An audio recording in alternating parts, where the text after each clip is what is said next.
다 함께 사도신경 하심으로 2026년 3월 3일 화요일 온라인 아침 기도에 하나님께 올려드리겠습니다. 전능하사 천지를 만드신 하나님 아버지를 내가 믿사오며 그 외아들 우리 주 예수 그리스도를 믿사오니 이는 성령으로 잉태하사 동정녀 마리아에게 나시고 본디오 빌라도에게 고난을 받으사 십자가에 못 박혀 죽으시고 장사한 지 사흘 만에 죽은 자 가운데서 다시 살아나시며 하늘에 오르사 전능하신 하나님 우편에 앉아 계시다가 저리로서 산자와 죽은 자를 심판하러 오시리라. 성령을 믿사오며 거룩한 공예와 성도가 서로 교통하는 것과 죄를 사하여 주시는 것과 몸이 다시 사는 것과 영원히 사는 것을 믿사옵나이다. 아멘. 찬송가 321장 찬송하시겠습니다.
십자가에 달리사 날 자유하게 했으니 내 몸과 마음을 주 위에 다 쓰게 하소서.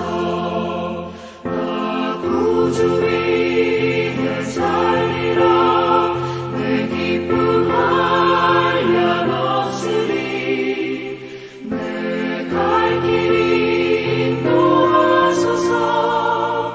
내 구주 예수여.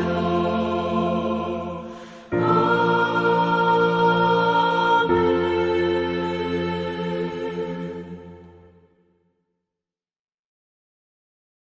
하나님 아버지 감사합니다. 지난밤에도 평안한 쉼을 통해 육신의 피로를 풀어주시고 오늘도 주님께서 맡기신 하나님 나라의 사명을 이어갈 수 있도록 새날을 또 저희들에게 허락해 주심을 감사드립니다. 주님께서 친히 저희들의 단잠을 이 새벽에도 깨워주시고 다시 영혼의 양식을 공급해 주심으로 영적인 새 힘을 주시려고 다시 불러주심을 감사드립니다. 오늘도 주시는 말씀을 통해 오늘은 주님께서 저희들을 어떤 길로 인도하시는지 바르게 분별하고 주님께서 인도하시는 길로만 나아가므로 주님께서 오늘 하루 저들에게 맡기신 하나님 나라의 사명을 은혜 가운데 잘 감당함으로 하나님께 영광 돌리는 하루가 되게 하여 주옵소서. 감사드리오며 우리 주 예수 그리스도 이름으로 기도드리옵나이다. 아멘. 자, 이 시간에 하나님이 주시는 말씀은 요한복음 1장 35절부터 51절까지 말씀 보겠습니다. 자, 화면을 보시면서 요한복음 1장 35절부터 우리 함께 합독하시겠습니다. 또 이튿날 요한이 자기 제자 중 두 사람과 함께 섰다가 예수께서 건의심을 보고 말하되 보라 하나님의 어린 양이로다.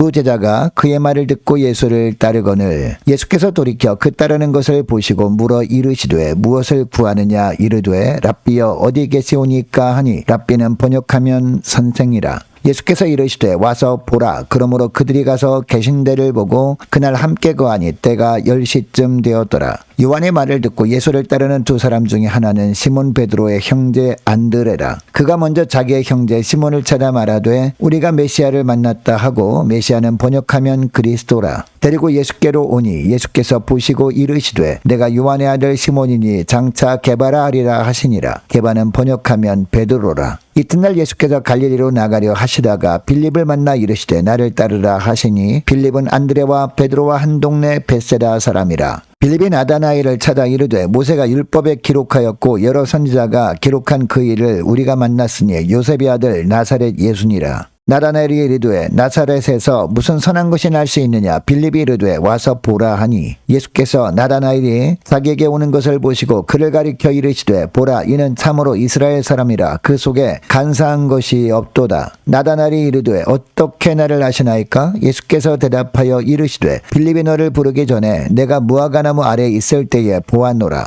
나다나엘이 대답하되 랍비여 당신은 하나님의 아들이시요 당신은 이스라엘의 임금이로소이다. 예수께서 대답하여 이르시되 내가 너를 무화과나무 아래서 보았다므로 믿느냐. 이보다 더 큰 일을 보리라. 또 이르시되 진실로 진실로 너희에게 이르노니 하늘이 열리고 하나님의 사자들이 인자 위에 오르락내리락 하는 것을 보리라 하시니라. 아멘. 여러분, 교회 출석하는 사람들을 보면 예수님의 제자로 사는 사람들이 있고 그냥 교회 다니는 사람들이 있습니다. 그런데 예수님은 우리가 어떤 삶을 살기를 원하실까요? 요한복음 8장 31절에 보면 주님은 우리에게 분명하게 말씀합니다. 너희가 내 말에 거하면 참으로 내 제자가 되고 라고 하십니다. 예수님의 제자로 살아야 한다라는 겁니다. 여러분, 예수님의 제자라는 어떤 사람을 말할까요? 예수님의 증인으로 사는 사람을 의미합니다. 여러분, 그러면 우리가 예수님의 제자, 즉 예수님의 증인으로 살려면 어떻게 해야 할까요? 첫째로 내 생각을 기준으로 판단하지 않는 겁니다. 자, 오늘 보면 43절부터 보시기 바랍니다. 43절 말씀을 보면 예수님이 빌립이라는 사람을 만나서 빌립에게 나를 따르라 라고 하십니다. 여러분, 이때 빌립은 이제 예수님을 만나서 예수님의 제자가 됩니다. 그 이후에 여러분이 빌립이 어떻게 합니까? 자기 친구 나다나엘을 찾아가서 이렇게 말합니다. 45절을 오늘날의 언어로 보면 모세의 율법책에도 기록되어 있고 선지자들도 예언했던 그분을 드디어 우리가 만났어. 바로 요셉의 아들 나사렛 예수님이 바로 그분이야 라고 합니다. 여러분, 빌립은 수백 년 동안 자신의 조상들이 대대로 기다려왔고 자기도 간절히 기다려왔던 분을 만났으니까 얼마나 흥분이 되었을까요? 그런데 나다나엘은 나사렛? 거기서 무슨 좋은 게 나오겠어? 라고 차가운 반응을 보입니다. 여러분, 당시 나사렛은 너무나 작고 보잘것없는 마을이었습니다. 북방민족이 침공해 올 때마다 노략질을 당하고 유린당해 왔던 마을이었습니다. 그래서 빌립이 자기에게 와서 이런 동네 출신이 자기들이 기다려왔던 메시아라고 하니까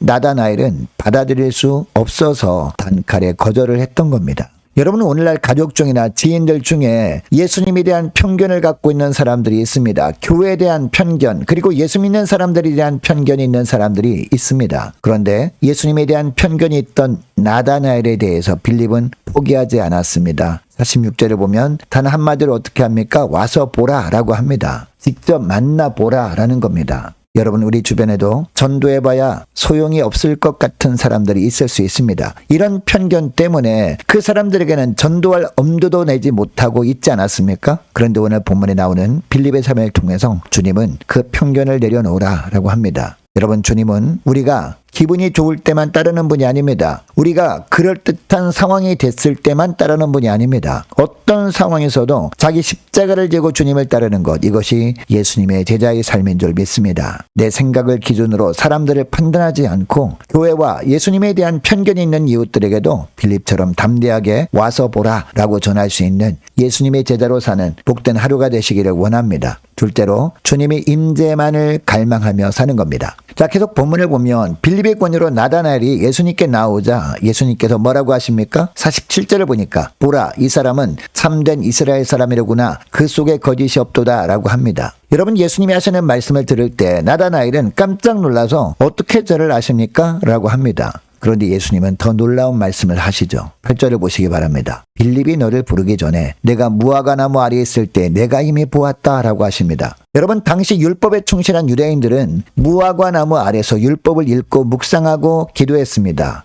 바로 이 나다나엘이 율법에 충실한 유대인이었습니다. 그래서 나다나엘도 자신이 율법을 읽고 묵상하고 기도하는데 집중할 수 있는 무화과나무 아래에서 하나님의 말씀을 묵상하면서 율법에 기록된 메시아가 오기를 간절히 기도하고 있었습니다. 여러분, 나다나엘이 이렇게 한 것을 아무도 몰랐습니다. 그런데 예수님께서 그것을 다 보고 계셨다라는 겁니다. 여러분, 이것이 나다나엘에게는 얼마나 큰 위로였겠습니까? 여러분, 주님께서 나다나엘이 아무도 보지 않는 곳에서 말씀을 읽고 묵상하고 기도하던 모습을 지켜보셨다면 오늘 저와 여러분이 이 새벽에 주님 앞에 나와 말씀을 듣고 기도하는 모습을 주님은 다 보고 계시는 줄 믿으시기 바랍니다. 간절히 우리가 기도할 때 흘리는 눈물을 아무도 몰라줍니다. 그러나 주님은 다 보고 계시고 다 아신다라는 겁니다.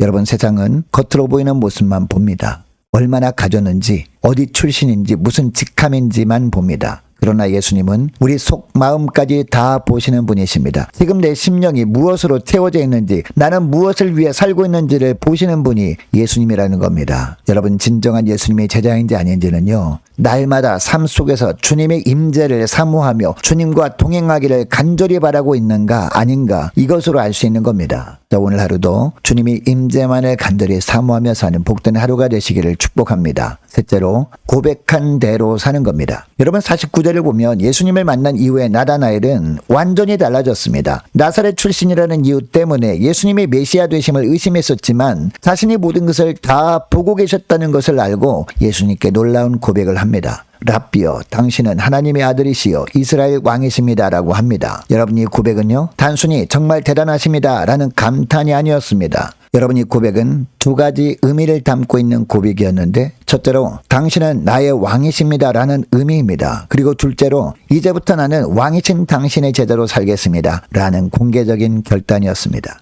여러분, 그래서 예수님께서 뭐라고 하십니까? 50절 51절을 보면요, 이보다 더 큰 일을 내가 보게 될 것이다 라고 합니다. 하늘이 열리고 하나님의 천사들이 인자 위에 오르락 내리락 하는 것을 보리라 라고 하십니다. 여러분, 예수님은 하늘과 땅을 이어주시는 유일한 분이시거든요. 그러므로 우리가 예수님을 왕으로 모시고 그 말씀에 순종할 때 예수님을 통해 하나님의 뜻이 내 삶에서 이루어지는 놀라운 일을 경험하게 될 줄로 믿습니다. 여러분, 우리는 세례받을 때 주님 앞에 고백한 대로, 혹은 처음 예수님을 믿겠다고 결단하면서 예수님께 고백했던 대로 오늘도 살고 있습니까? 날마다 왕이신 예수님의 말씀에 순종하고 있습니까? 여러분, 신앙 고백은요, 입술로 고백만 한다고 끝나는 것이 아닙니다. 오늘 하루 우리가 주님 앞에 고백한 대로 하는 말 한마디, 행동 하나하나를 사람들이 보면서 마음속으로 이 사람은 예수님을 왕으로 모시고 사는 사람 맞구나 라고 생각할 것입니다. 오늘의 삶 속에서 예수님을 왕으로 인정하고 주님의 말씀에 순종하는 삶을 통해서 주님께 신앙을 고백한 것이 거짓된 고백이 아니라 진실된 고백이었음을 삶으로 증명하는 예수님의 참 제자로 사는 여러분 되시기를 바랍니다. 자, 오늘 말씀을 기억하고 이 시간에 기도할 때 이렇게 기도했으면 좋겠습니다. 하나님, 예수님의 증인으로 살기 위해 편견을 가진 사람들에 대한 인간적인 판단 내려놓고